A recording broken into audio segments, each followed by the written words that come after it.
We travelled for 4 days by train to Chennai, then Mumbai and finally by bus from Mumbai to Ganeshpuri.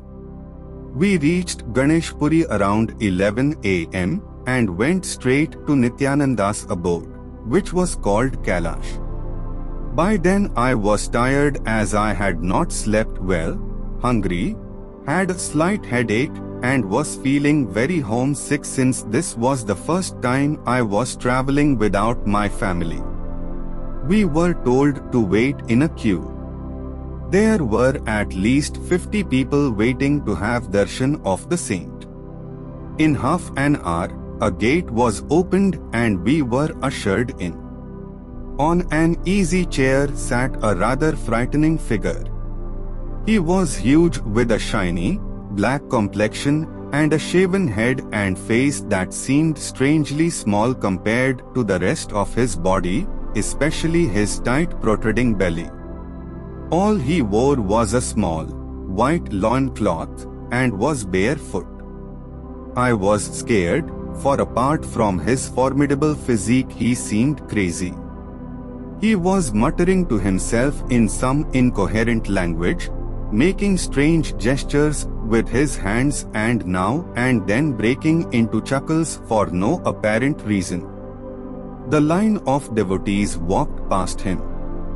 When they came face to face, they prostrated, sought his blessings and moved on. He touched some on their heads, others he just waved away, and in one case, he shouted loudly.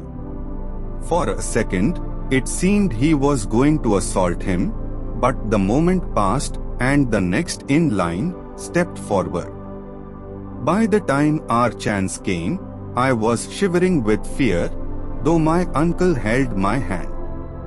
Standing in front of Nityananda, who now seemed to me like a huge mountain, I imitated the other devotees and prostrated. When I raised my head, stood up and looked at his face, all fear vanished. He smiled sweetly, a motherly smile, full of affection, and patted my head muttering in Malayalam. When my uncle said to him in Malayalam that he did not understand what he was saying, he got angry and shouted at him to get out and get lost.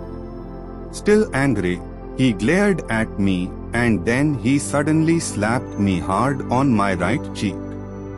The slap was so powerful that I fell down on my side. The cheek felt like it was on fire.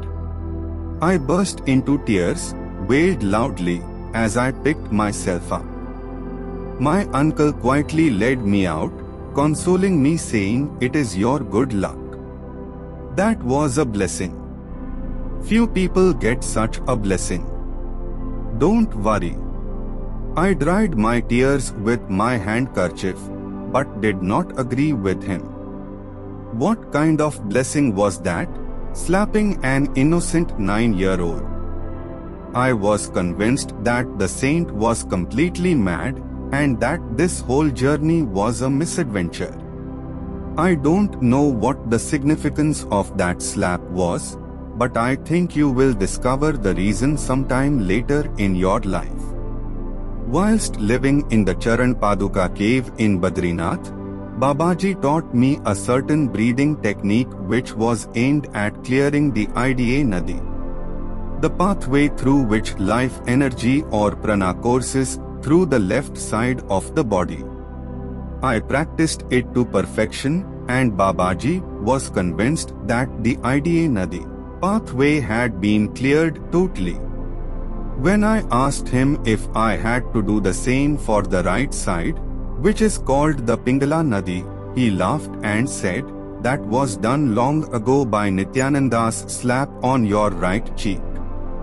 It's clean and clear now, and you don't have to worry about it." I know you thought he was mad.